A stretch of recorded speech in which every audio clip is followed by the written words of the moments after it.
పైసలకు ఆర్టీసీ ధరలు పెంచడం, సామాన్య విద్యార్థులకు చిన్న చిన్న ఉద్యోగాలు చేసుకునేటటువంటి వారికి, అదేవిధంగా మెట్రో ధరలు పెంచడం, దానికి అనుబంధంగా ఉన్నటువంటి ఎంఎంటీఎస్ ధరలు పెంచడం అన్నది నిజంగా కూడా దారుణం. ఎందుకంటే ఆదాయ మార్గాలను పెంచుతామని చెప్పి, ఉద్యోగాలు ఇస్తామని చెప్పి, అనేక కళ్ళబొల్లి మాటలు చెప్పి అధికారంలోకి వచ్చి 18 నెలలైనా కూడా ఆ కార్యక్రమాలు ఏం చేయకుండా కేవలం ఇప్పుడు మళ్లీ సామాన్య ప్రజల మీద భారం వేస్తూ ధరలు పెంచడాన్ని మేము చాలా తీవ్రంగా ఖండిస్తా ఉన్నాం. ఇవాళ అందుకోసమే బస్ భవన్ దగ్గర ధర్నా చేయడం జరిగింది.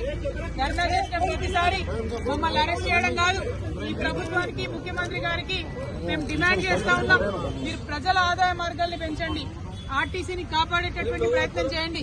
ఇంతకుముందు కేసీఆర్ గారు ఆర్టీసీకి ఎట్లయితే ప్రభుత్వం నుంచి నిధులు ఇచ్చి కాపాడిందో అట్లా చేయండి తప్పితే మీరు సామాన్య ప్రజల మీద భారం వేసి ఆర్టీసీకి ఆదాయాన్ని పెంచేటటువంటి కార్యక్రమాలు చేయడం శుద్ధ దండగా. దీనివల్ల ఆర్టీసీకి లాభం లేదు, ప్రజల మీద భారం పడుతుంది, ఇబ్బంది పడతారు. గ్రామీణ ప్రాంతాల్లో ఉన్న ప్రజలకు మరీ ఎక్కువ ఇబ్బంది అవుతుంది. ఇప్పటికే మహిళలకు ఇబ్బంది అవుతుంది, బస్సులు ఎక్కే పరిస్థితి లేదు, మగవాళ్లు టికెట్ కొనుక్కున్నా కూడా నిలబడే పరిస్థితి లేదు, కూర్చునే పరిస్థితి లేదు, నిలబడే ప్రయాణం చేయాల్సినటువంటి పరిస్థితి ఉంది. అటువంటి సందర్భాల్లో మీరు రేట్లు పెంచి ఎవరికి లాభం? కొన్ని రేట్లు పెంచితే కనీసం బస్సులు పెంచుతున్నారా? ఒక సీట్ అన్నా ఉన్నదా కూర్చోవడానికని టికెట్లు కొనే ప్రయాణికులు ప్రభుత్వాన్ని ప్రశ్నిస్తున్నారు.